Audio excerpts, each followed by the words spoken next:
Hey guys, Ernie here and welcome to the Paleo Hiker MD channel. I have checked out a lot of expedition research gear over the years. In fact, I think I own just about all the stuff that they make.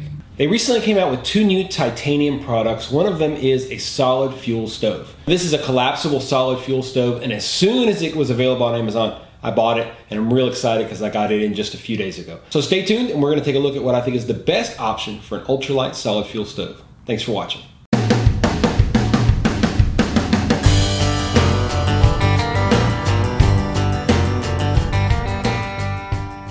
A lot of times solid fuel is kind of underestimated or underappreciated out on the trail. It's stable, it's safe, it's easy to pack, and it's easy to quantify. And what I mean by that is when you're dealing with alcohol, you need to make sure you have enough volume to boil everything that you want. When you have gas canisters, there's always some element of guessing involved with how much gas is left in your canister. With solid fuel, it's pretty simple. You just count out your cubes, how many times you want to boil water, how much water you want to boil, and it's as simple as that. We've looked at both the Esbit solid fuel stove and the UST solid fuel stove here on the channel before, and they've had their limitations. They're somewhat susceptible to the wind, they're really unstable and easy to bend, and that's something that's a big problem for both of those stoves. Let's take a close look at this expedition research stove, and I'll show you why I think it's much better than those two and probably your best option. When you get the stove, it's going to be in this box. We're just going to pull it out.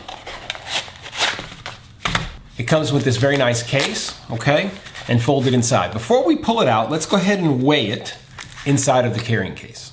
So we've got 3 3/8 ounces or 97 grams, but check this out. If we pull out just the stove and weigh it, we've got 2 5/8 ounces or 76 grams. That's a pretty lightweight stove. So here's your 3 components. You've got a little tray for the solid fuel itself, plus 3 little components just like this.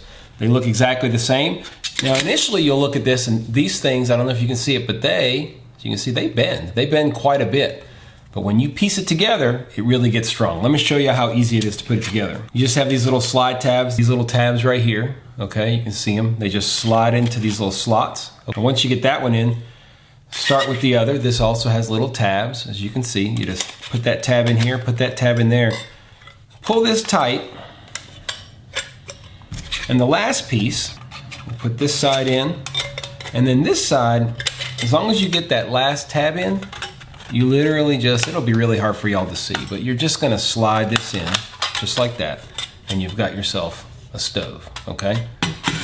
Sits on the ground like that. What you'll notice is that it's very sturdy, okay? There's the inside again. Let me show y'all a side view. So here's a nice side view for you guys. You can see 2 sides say Expedition Research. The 3rd side says Titanium, okay? Really, really nice stove. To give you a couple options on what you can put on top of it, this is the Expedition Research Expedition Kettle. Works perfectly, obviously. This is a Pathfinder School stainless steel cup. Fits on there very nicely as well. And what we're going to use to boil a little water today, which is my Toke's 750 milliliter titanium pot. It also fits on there very, very well. A couple of things that I noticed right away are the fact that this has a very nice triangular footprint and it has these individual little slats here. That allows you to use a smaller pot or a cup like this Toke's cup. No problem whatsoever, like I said. This is not wobbly at all. In general, it's very stable. It has 3 very solid points of contact, okay? And that allows it to be very stable. A lot of the other stoves, like the Esbit stoves, they crank open and they're very, very flimsy, and that's not good. Another really good thing about this design, it kind of has its own built-in windscreen. You can see when you put this on top, the wind can get in obviously through here, which you need some circulation to keep that thing going. And there's a little bit of room underneath, but overall, this is a very windproof design. We're gonna get some of our Expedition fuel, a nice little cube here. We're gonna pop it in, light it, and we're gonna see how long it takes to boil 1 cup of water. Well, there's our cube.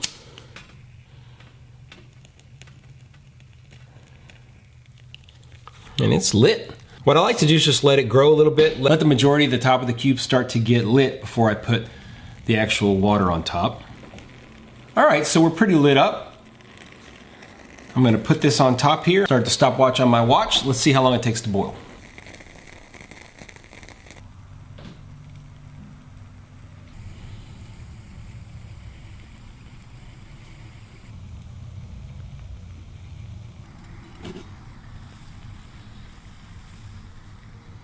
There you go. Nice rolling boil. Right at 7 minutes basically. So 7 minutes. I am going to go ahead and let this keep going. You can see we still have a lot of that cube left. So let's just let this keep going and let's see how long this will burn for. So we're coming up on 10 minutes. You can see it's still going strong. I do think that the design and the fact that the cube sits down in an indentation, I think it allows that flame to come up the sides a little bit, and I think it's gonna make it last longer. That's just my first impressions, but you guys can see that we're at 10 minutes and we still have plenty of cube left. It'll be really interesting to see how long this actually burns for. All right, so we're at 16 minutes, 45 seconds. It's still burning a little bit, but I'm gonna kind of call it here. I mean, it's still producing heat. So we're gonna call it basically 17, 18 minutes, we'll say. That's a pretty long time for one of these solid cubes to burn, so pretty impressed. So that is a quick look at the Expedition Research Solid Fuel Stove. It's made out of ultralight, high quality titanium, and I'm really pleased with this purchase. Company Expedition Research is a small business out of California, family owned. I've had a lot of interaction with them, and I have reviewed quite a few of their products.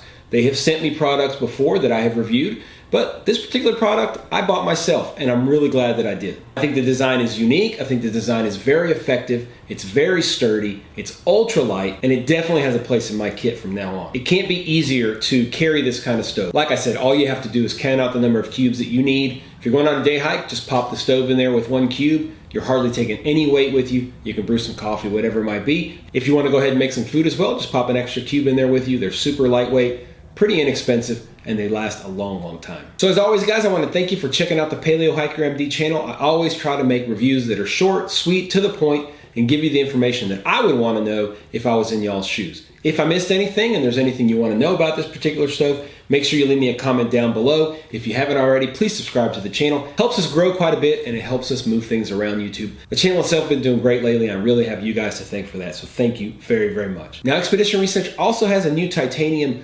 bushcraft grill that I got in as well. Purchased that for myself, and I'm real excited to check it out. Stay tuned in the next couple weeks, and I'll put out a review on that as well. Go ahead and click on that link down below if you want to get one of these. You will not regret it. Thanks again, guys, and stay tuned for more videos here on Paleo Hiker MD.